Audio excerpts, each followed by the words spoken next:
नमस्कार। नेपाली लोक साङ्गीतिक बजारमा 9 दिन अगाडि मात्रै हुन्न भनेकी बोलको गीत सार्वजनिक भएको छ।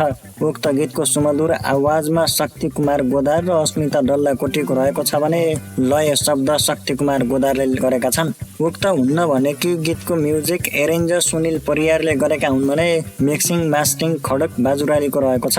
उक्त हुन्न भनेकी बोलको गीतलाई मालश्री रेकर्डिङ स्टुडियोमा रेकर्ड गरिएको हो भने भनेकी गीतको म्युजिक भिडियोको डिरेक्सन कोरियोग्राफर जेरी भण्डारीको रहेको छ।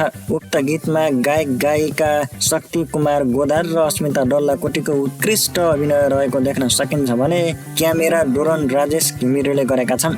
एडिट कलर प्रवीण भट्टको रहेको छ भने प्रोडक्सन असिस्ट डिरेक्सन अमर रावलले गरेका छन्।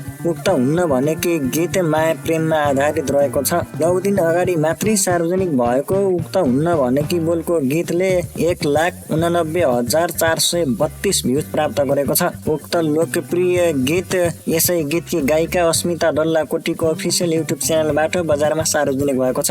आदरणीय दर्शक तथा श्रोतावृन्द साथीहरू, तपाईहरूले अस्मिता डल्लाकोटी र शक्ति कुमार गोदारको हुन्न भनेकी बोलको गीत सुन्न र हेर्न छुटाउनु भएको छ भने यसै गीतकी गायिका तथा मोडल अस्मिता डल्लाकोटीको अफिसियल युट्युब च्यानलमा गएर सुन्न र हेर्न सक्नुहुनेछ। धन्यवाद। सङ्गीत दृष्टि।